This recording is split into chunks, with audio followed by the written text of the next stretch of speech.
Some people's fight. Peace.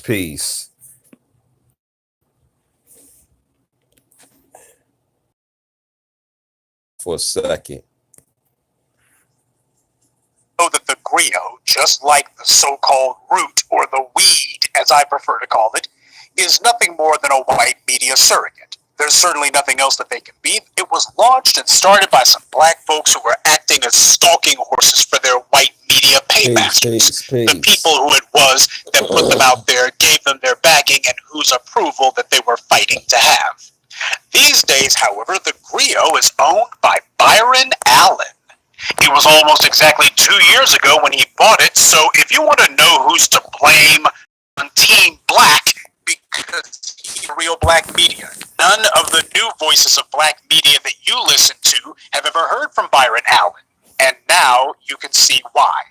See, a black-owned media absolutely nothing if it is not also black-oriented. A black staff is worthless if they don't operate in black people's interests. And those interests have nothing to do with white lifestyle agendas like gay marriage, swirling, transgender, alternate perversion, whatever. Yeah, Byron Allen got a lot of shine from a lot of black people after he won an allegedly billion-dollar that if they gave him that kind of payout, it wasn't because they thought that Byron Allen was going to be any sort of threat to them. And indeed, he has subsequently proven to be no threat to the white media whatsoever. A lot of people kept mentioning Byron Allen as someone who could bankroll black media ventures. It was his blink and you'll miss it play for Birth of a Nation that fooled people into that delusion. Well, I told you if Byron Allen was for real, then $1 billion would give him enough to reach out to the voices of real black media left, right, and center. I'm not even talking about myself. I leave myself totally out of that. That's part of the reason why so many of you have a hard time getting in touch with me. In fact, you have no means to do it other than the comments section. I don't give you an email address. I don't give you any sort of address. I don't give you a phone number or anything. You have no way to get in touch with me. That's deliberate. I'm not trying to figure out how to get some well-to-do Negroes or what have you to give me some money. There are plenty of other people out there, however, who with the right backing could make some big moves, but don't expect them to get that kind of backing from Byron Allen. They're only going to get it from you. So Byron Allen has no interest whatsoever in trying to support or to promote the voices of new black media. But he did go and buy the Griot, now didn't he? See, he never really wanted Birth of a Nation. That's something that a lot of black people are going to simply have to grow up and understand. Byron Allen just wanted to make a half-assed bid for it, so he could get himself a few quickie online publication quotes to say that he tried to get it. And because black people are eternally grateful, especially for failed gestures that don't produce anything, we, of course, will always remember that time that Byron Allen tried so hard to buy that Nate Parker movie once. You know, with $1 billion, Byron Allen doesn't have to buy any movies. He's got more than enough to make his own, folks. But he hasn't, and he's not going to, because that was never his agenda. He needed some quickie black street cred, so he used Nate Parker's would-be bid at Sundance to get it. Unlike some of you, I didn't put words into Byron Allen's mouth. That's the reason why you don't see me too disappointed by the fact that he's revealed himself to be what I suspected he has been for many years. The reason that I didn't buy into his hype was because I wait to see what people do, not what they say. Talk is cheap. In fact, it's not cheap, it's worthless. That's the reason why there's so many of you who ask me, what do I think of this person? What do I think of that venture? What do I think of this, that, and the other? And I don't respond. You want to know why? It's because I'm observing. Now, even though I have my doubts and suspicions about certain people, certain groups, certain initiatives, I will wait until they have enough rope to hang themselves. But you should think to yourself, if Professor Black Truth isn't endorsing these people, shouldn't that tell you something?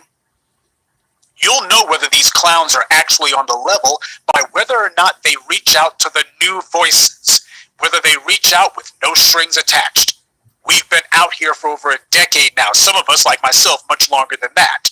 It's no secret where we stand, what we stand for, and what it is that we intend to accomplish. We attack white supremacy full time, full stop. You get close to us, you won't be getting any Issa Rae type white male worship crap. No swirling advocacy. No excuses for degenerate lifestyles. Yes. And this isn't about some old sellouts being afraid of new, younger competition. This is the same old game that's been going on since the first European invaders set foot on African soil. Family, we need to be honest enough with ourselves to admit that there's simply too many black people who just can't wait to sell out. And it's not even because that's the most expedient way to get a quick buck. Worms like Byron Allen sell out because they love kissing white people's behinds. He would do it for free. And as you can see, he's not merely failing to support black people, he has now bankrolled and is actively helping to push one of the most notoriously anti-black media sewers out there. We would have to invent an entirely new vocabulary to describe the perverted agenda that Byron Allen is promoting. So for all those folks who years and years have been asking me what I think of Byron Allen, who asked why I never brought up his name, now you can answer your own question.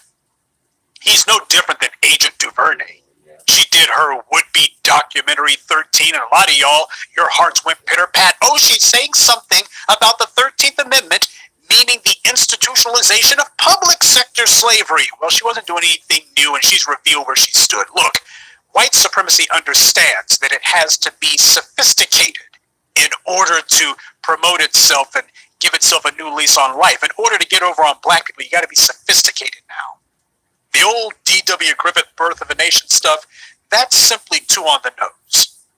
Too many black people have already exposed white supremacy's old strategies and stratagems. So white supremacy believes in adapting and evolving to a landscape where the competition, that's you and me, are exposing their methods and educating people about them. They know that just coming out and saying, black people need to push the LGBTQRSTUV agenda, that's not going to work. What's going to work is, well, you got to give a little bit of lip service to what you hear the hardcore black people saying. And this is not new. How do you think so many infiltrators managed to weasel their way into the Black Power movement in the 60s and 70s? They've known this for a long time. You need to be careful when you see somebody who comes out one moment talking as if they'll say a few things that marginally sound like us, and then next thing you know, the very next breath, they segue into a completely anti-black agenda. Dr. John Henrik Clarke talked about that. Talking about documentaries like The Africans by Ali Mezeroy. He talks a little bit of black power, and then next thing you know, it's a straight Arab line. This is not new at all. I thought I warned you about why you can't go to these well-to-do Negroes, because they sold their souls to the devil a long time ago. Exactly. The gays have everything they want. Yeah. Support them for what? It's not like they need anything. Gay marriage, they even got the Boy Scouts. So with no legal or social barriers anymore, they went away to cornhole and carpet munch in peace, right? Because after all, nobody's oppressing the gays anymore. They got everything they want, so they're happy now, right? Wrong. Nope. Homosexuality is a mental disorder. And as I pointed out to you, it's a mental disorder that promotes itself through aggression. It promotes itself through forcing itself on other people. That's what homosexuality is. Right. Homosexuality is rape culture. Speak that, Professor. It is personal rape culture. It is group rape culture. It is societal rape culture. It's psychological rape culture. It is economic and political rape culture. So now that they can't claim to be shut out of society, now that they've successfully forced themselves on the schools and civic organizations, their new gig now is to force themselves on people's very time, to demand that the society stop what it's doing and celebrate their twisted behavior. But what are we supposed to be celebrating exactly? We're supposed to be celebrating women wearing men's tuxedos?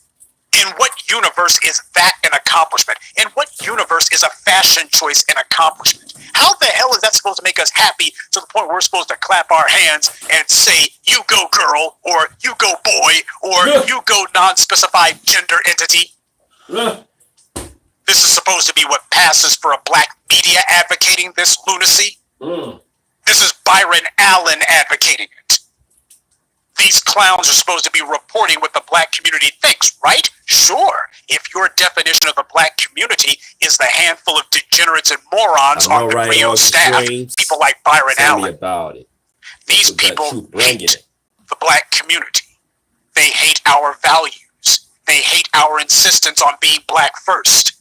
They hate our dark skin. As they see it, they have to lie to us and pretend to be on the same wavelength as us so that they can lead us away from all these bad ideas and bad philosophies that we just refuse to let go of. You know, small things like black empowerment.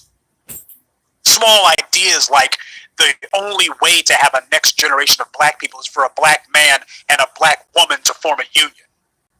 These two-bit con artists, they don't believe one iota of the quasi-black sounding rhetoric that they occasionally spout. As they see it, it's because they understand that they have to trick us, but of course it's because they're tricking us for our own good. They're deceiving us for our own good.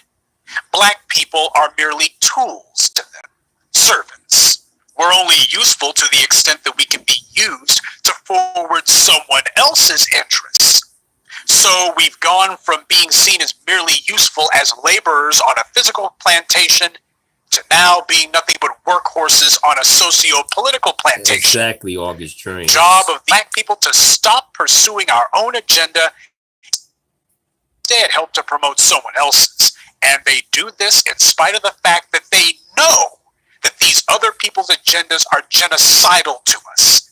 Yet that's what a bootlicking sellout does. They invoke our struggle, but only if bringing us into the conversation helps some other group. Then it's okay to mention us. But if they don't see a way that we can be used to push homosexuality, feminism, socialism, whatever the hell else it is that they're trying to peddle, then we're treated as non-entities, as non-humans. All you got to do is look at last week's completely ridiculous hysteria over separation of illegal immigrant children from their felonious parents, if you want a stark example of that. And this is happening in so-called black publications. This is not Huffington Post Black Voices. This is supposed to be the raw and uncut black media, right? And if their perspective, if their viewpoint of black people sounds just like white liberals, there's a reason for that. Black people are simply too ignorant and backwards in their view to understand what's in our own best interest. So we need our betters, preferably people, black folks who are gay, transgender, cross-dressing, to do our thinking for us. We need to have our best interests dictated to us by people who know better. People like Byron Allen and the rest of the trash over at the Griot. Now, let's go ahead and take a look at their so-called article. The very first line of this propaganda piece says that every movement has its pioneers. Oh my. Yeah, and every society has its degenerates and nutbags too. So what's your point? Seems there's not one. The Griot talks about these people like they did something.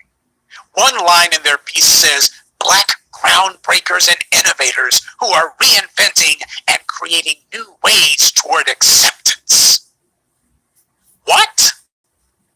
Gay is a non-accomplishment. Cross-dressing is nothing. It's a nothing burger.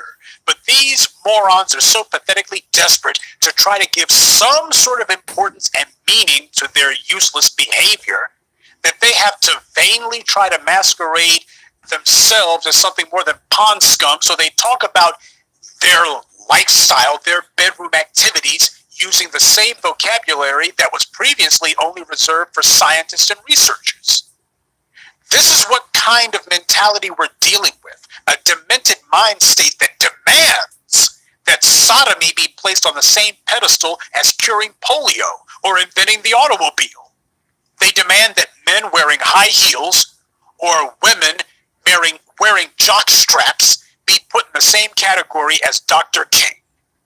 For public displays to feature giant mock-ups of human genitals, people to wear female genitalia hats, that ought to be seen as no different than the Emancipation Proclamation? Really? You're a trailblazer because you're a man who runs around in a skirt? You're a trailblazer because you're a female who wears a strap-on in public? Really? This is the perverted mindset of the LGBT cult. This is psychopathic narcissism. To them, sodomy is on the same level as putting a man on the moon. And their attempts to make sexual degeneracy seem important and make it seem as if it's crucial, it's so pathetic. These people are inventing and innovating. So bragging about what you do in the bedroom is innovation, huh? Talk about getting a gold star just for showing up for class. Other than being sexual deviants, what the hell did any of them invent? They invent homosexuality. They did not innovate homosexuality. You can look at the frescoes of other white civilizations of antiquity, from Greece to Rome to Peloponnesia to whatever, and you see that same behavior going on thousands of years ago. Hell, they were more imaginative with their perversion 2,000 years ago than they are today. If anything, these guys are less imaginative. New ways toward acceptance. You know, acceptance is a lot like eating. There's only one right way to do it. There's only one way to be accepted. Either people say yes or they say no. But that's the LGBT philosophy, isn't it? Their agenda is to force themselves on the society. This is not about acceptance. This is about beating and bludgeoning you into submission. This ain't about acceptance, folks. It's about submission. And you're the one that they're trying to submit. Acceptance is not something that an outcast can ask for.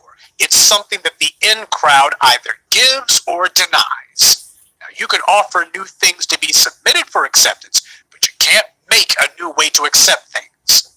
This menagerie of freaks, weirdos, lunatics, and perverts all have one major thing in common. They place being gay, being Hispanic, being female, being on TV above being black. Not surprisingly, this hit piece heaps praise on creatures like Roxanne Gay. You guys remember my video takedown of Ta-Nehisi Coates in the Black Panther movie? Roxanne Gay was, for a hot minute, the writer of a spin-off Black Panther comic book, which, thanks to her, was canceled almost immediately, because it was clearly nothing more than a clumsy front for LGBT propaganda. I exposed Gay, who herself is a so-called novelist. In one of her books, she portrays Haitian men as a bunch of rape-happy brutes, while portraying white men in the same book as being the milk of human goodness. And Roxanne Gay is herself of Haitian descent.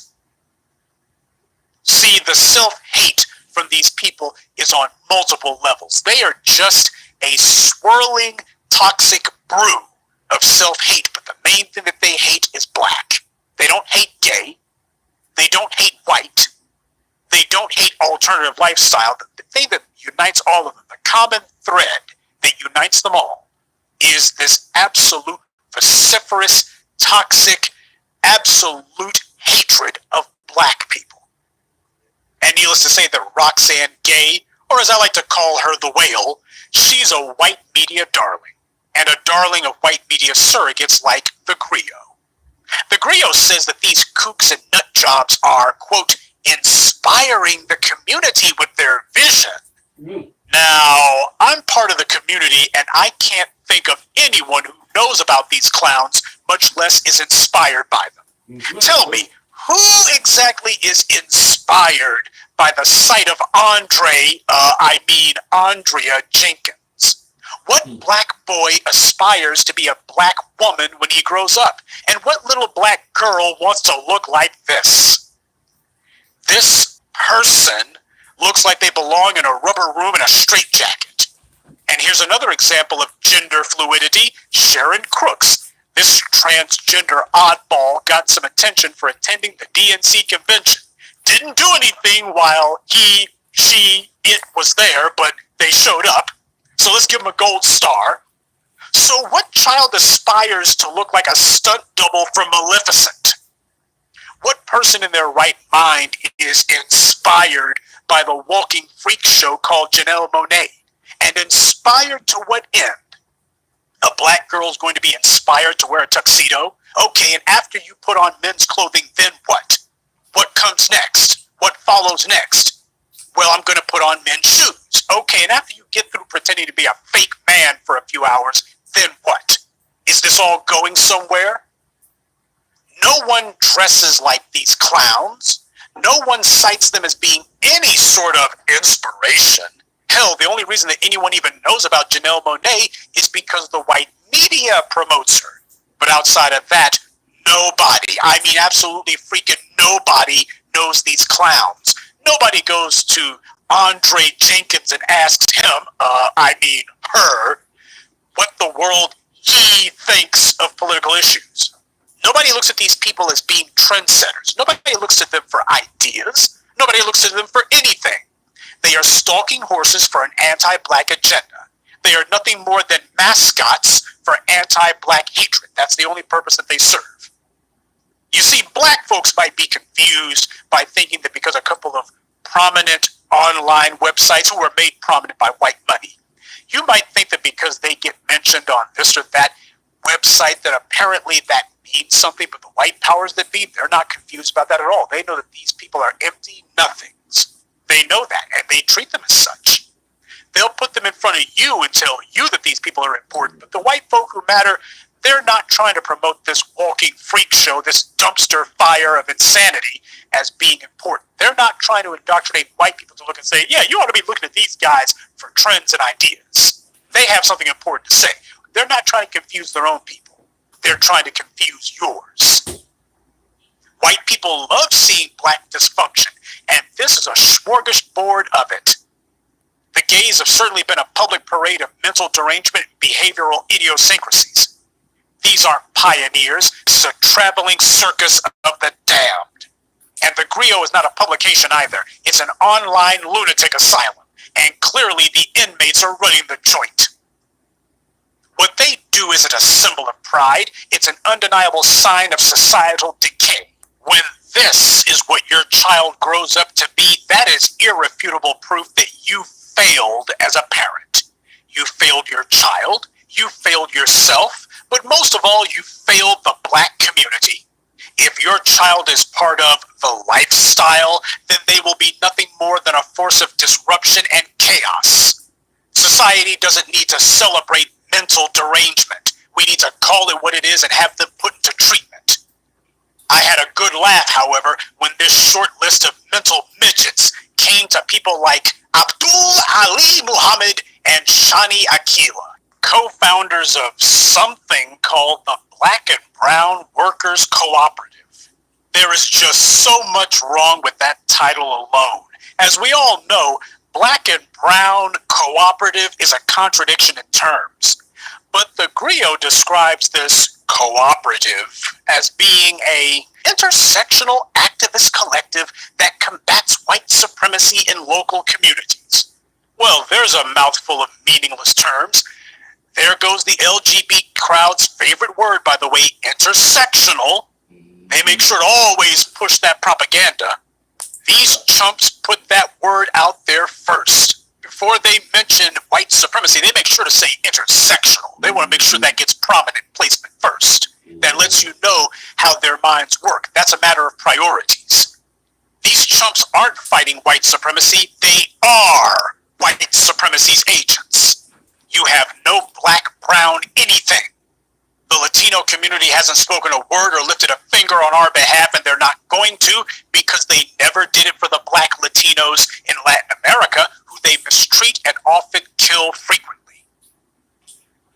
White supremacy is hazing the Hispanics right now, but as you see, that was short-lived. They were allowed into the country as a political and demographic counterweight to the black community. We are a political problem, and the Hispanics were meant to be part of an artificial distraction so that they can accomplish a real genocide against us. And by the way, these two magpies, Abdul and Shani, these are what the gays hope are going to be an antidote to the new black voices that have emerged and that so many of you listen to. They're supposed to be the white media surrogates' answer to black empowerment, to real black media. For years, the white media and their black flunkies have been trying to reverse engineer some sort of black-sounding analog for real black media. Something that's hopefully going to reverse what we've been doing. They're too terrified to mention us, except Jefferson Beauregard Sessions III tries to call us black identity extremists. That's about as close as they're willing to get, because they know that the second that they mention us, they've opened a Pandora's box. So instead, these guys have tried floating clowns like D. Ray McKeeson out there, stalking horses, a whole bunch of fakers, frauds, and phonies. They pushed morons like Agent Duvernay.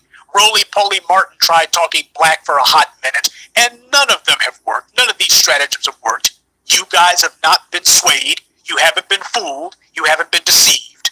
So now they're going to sit here and just keep pushing out these idiots. They're hoping that if they throw something against the wall, sooner or later something's going to stick. Well, let me give a message to the Griot and the rest of you white media surrogates. You won't hijack this movement just because you try to imitate our vocabulary.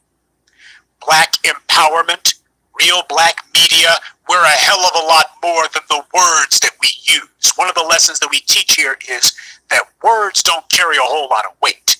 It's what people do that matters.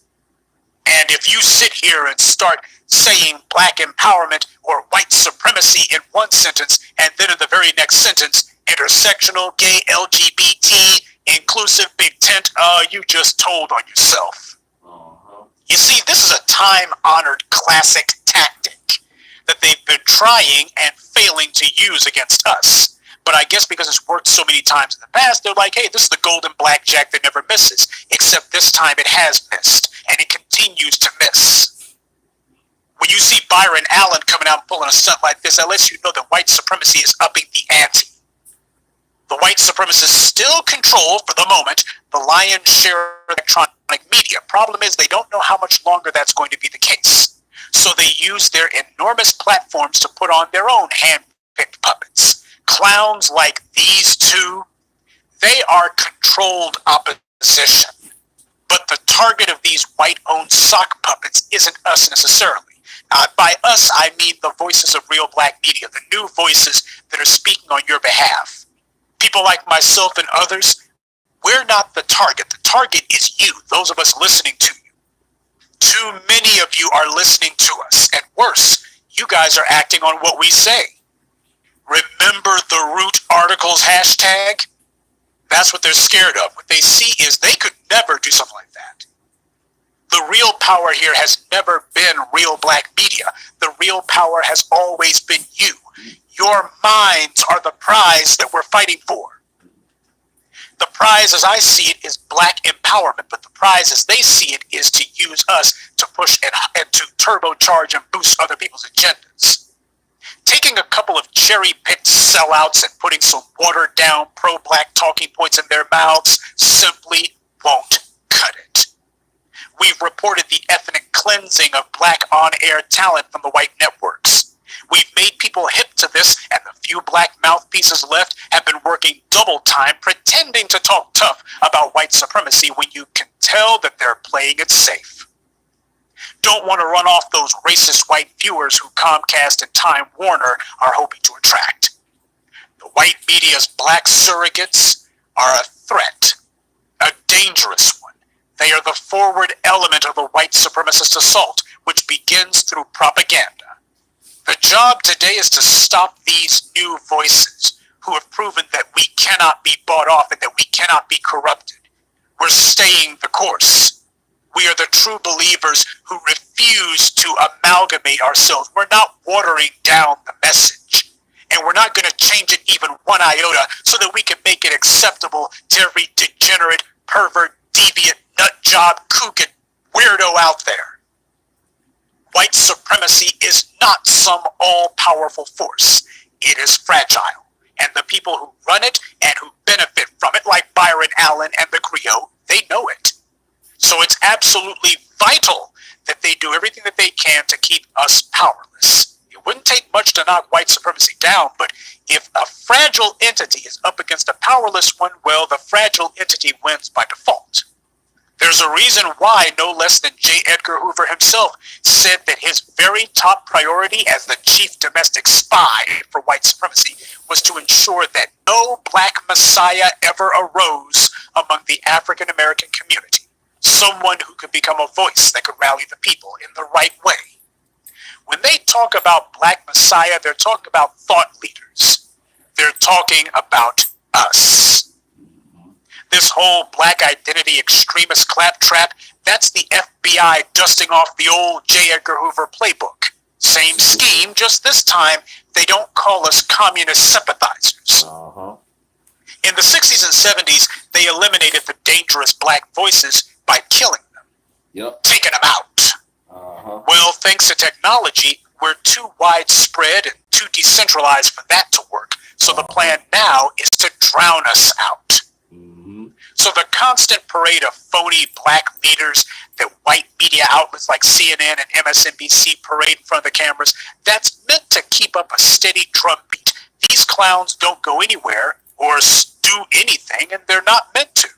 When you see people like D. Ray McKeeson being a media darling, he shows up on CNN 1 minute and then on Stephen Colbert the next, and then he's bounced around on C-SPAN. That ought to tell you something. That's not an accident. It's not because somebody would say, oh, this guy is relevant. It's a matter of the white media doing the same old game. We're going to dictate to black people who their spokespeople are.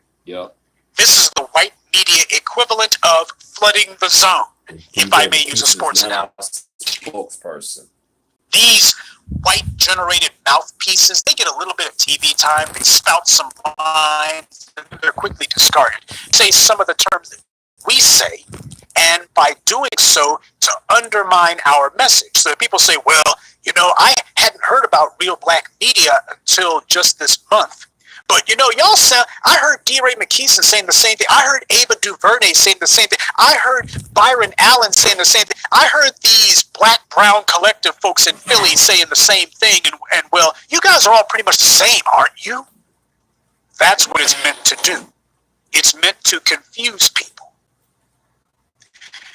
They think that they have the power to tell us what we're going to believe. They have the power to dictate it to us. They see us as weak-minded, just pawns who will go along with, well, anything that they say.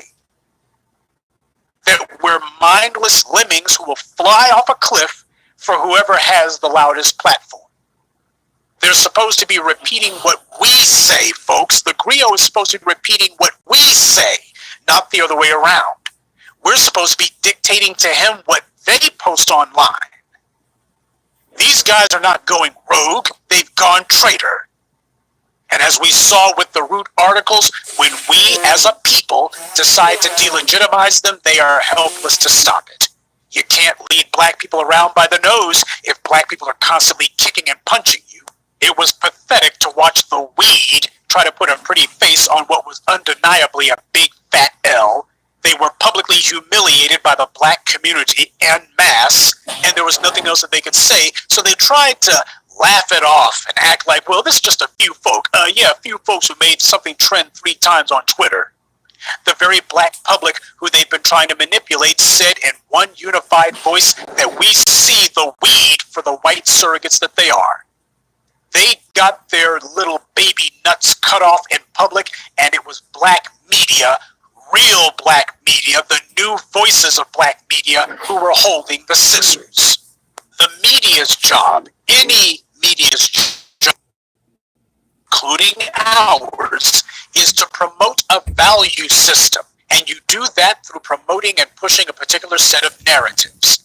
And because the white media controls a larger platform, they can reach more people and hence influence more people, and as a result, get more people to act how they see fit.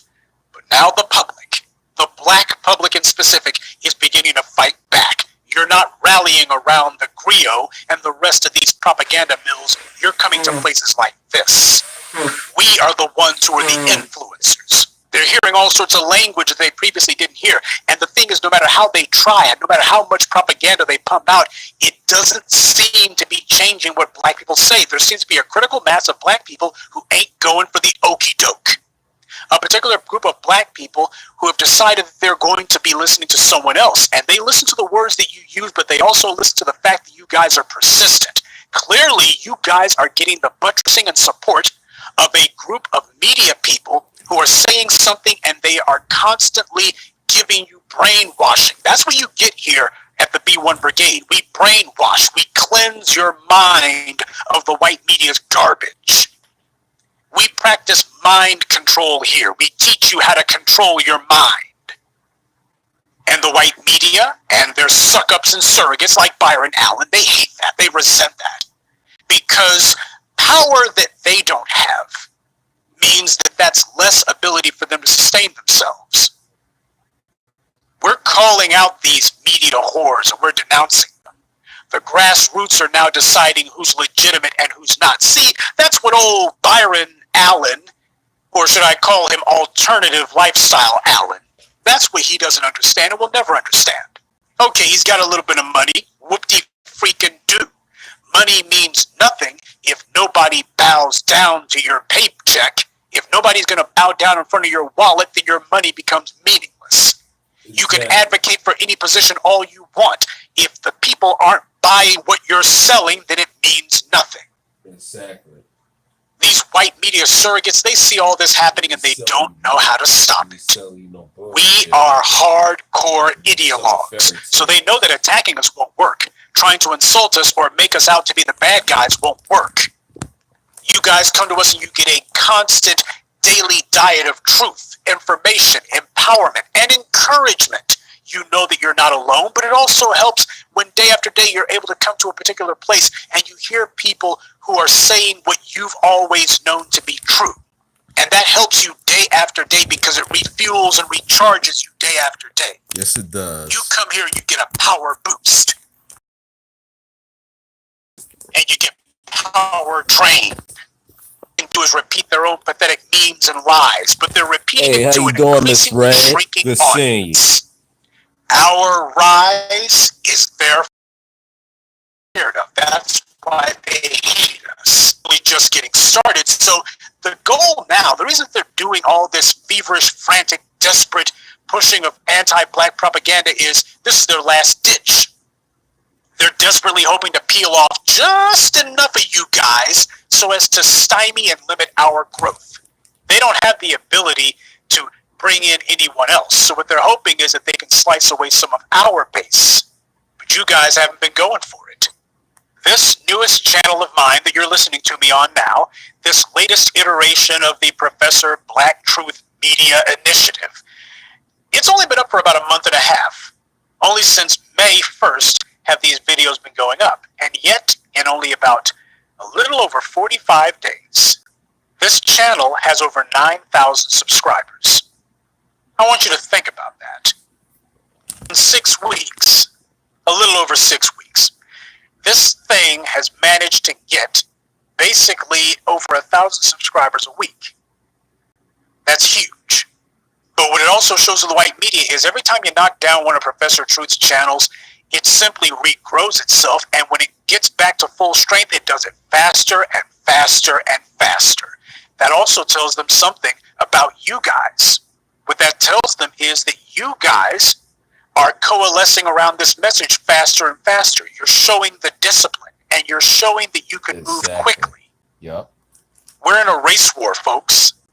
And as the old military slogan goes, in war, speed kills. And you guys have been showing that speed. We immediately reconstitute ourselves whenever the white supremacist trash of PukeTube decide that they're going to pull their crap. Yeah, I know that every time one of my channels gets to 20,000 subscribers, here comes this account has been terminated. We know that could be counted on like clockwork. We know it. But what they didn't know is that we're used to it by now.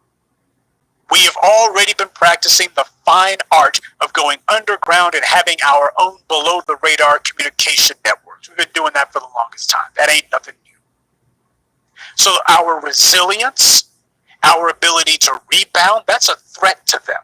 Because if we can do this online, then it also means we can do it offline.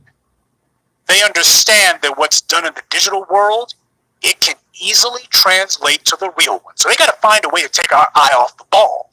That's where Byron Allen and the rest of the trash of the Griot come in. They can't scare you, they can't threaten you, so they have to try to deceive you into working against your own interests. While these morons are ridiculous, the purpose that they serve for white supremacy is not. Their job, Byron Allen's mission at this point, is to present the black community to the entire world as being a dysfunctional human herd, a directionless mass of people with no core values, no central beliefs, nothing that we stand on. We're just a gigantic dark-skinned circus where anything goes. Their purpose is to fool us into splitting our focus, to divide our efforts between ourselves and these mental degenerates who are not even on our side. Instead of fighting white supremacy, we're going to be fighting for people to be able to use whatever bathroom that they want. Men can go use women's bathrooms, women can go use men's bathrooms. These maggots are dangerous. They look bizarre and comical, but you know what? If you look at the Ebola virus under a microscope, it looks pretty funny looking too. That is, until it finds a way into the body. When you allow these people into the black body politic, they are far, far worse than Ebola. We've allowed these chumps into the black body politic, and enough is enough. This insane asylum masquerading as a social movement is not on our side. Black people have enough problems of our own. We don't need to import anymore, which is what the Griot is trying to get us to do. Byron Allen has shown where he stands and what he stands for. I don't know for sure if Byron Allen really has the alleged $1 billion that he's said to now have, but I do know this. Rupert Murdoch is a billionaire too, and he's got more money and more power than Byron Allen. Rupert Murdoch, however, made it a habit to use 20th Century Fox to whitewash Egypt, and that cardinal sin alone has now made it where he has to sell his own movie studio to Disney. Oprah Winfrey is also an alleged billionaire, one who's more rich and powerful than Byron Allen, and her media ventures have floundered to the point that she was reduced to having to beg Tyler Perry to save her bacon. See, there's a price to be paid for not listening to real black media. There's a price to be paid for defying the will of the black body politic. The days of being able to lead black folks around by the nose, they're not necessarily over yet, but they're clearly coming to an end. That horse ain't got many more miles left in it. Now, Byron Allen clearly thinks that having a little bit of coin means that he can buy the black community's obedience. He thinks that this means that what he says and the crap he promotes matters, while those of us who are non-billionaires read real black media don't matter at all. Well, Byron, I got a message for you. We've brought far bigger media people than you to their knees. Because while real black media doesn't have the hundreds of millions of dollars that the Rupert Murdochs and Oprah Winfreys and Byron Allens have at their disposal, we don't have to. Real black media's got something far more valuable, something far more powerful than a mere bankroll. We have the B1 Brigadiers. We have the black polity that listens to what we say. You're going to find yourselves increasingly isolated, even worse so than you are now. And stuff like the Root Articles hashtag, compared to the kind of attacks that we're going to be waging against you, and I'm putting this out there, we're going to be coming at you guys hard and heavy. The kind of attacks that are on the horizon that we're going to be leveling against you, man, it's going to make what happened with the Root Articles look like tiddlywinks. It's going to look like a couple of schoolgirls on the playground playing patty cake. Our goal is not to be in competition with you. Our goal is to eliminate these false voices, to eliminate these white media surrogates. Bring you to your knees? Nah, buddy. We've already got the online obituary written for the Griot. Here lies a white media surrogate. They thought that they would fool the black folks. They thought that they would deceive black people into fighting against our own black interests. They thought all you needed was a little bit of money, have cash, will travel. They thought black people can be made to listen to anything, to follow any Pied Piper, so long as you put enough financial backing behind it. They thought wrong.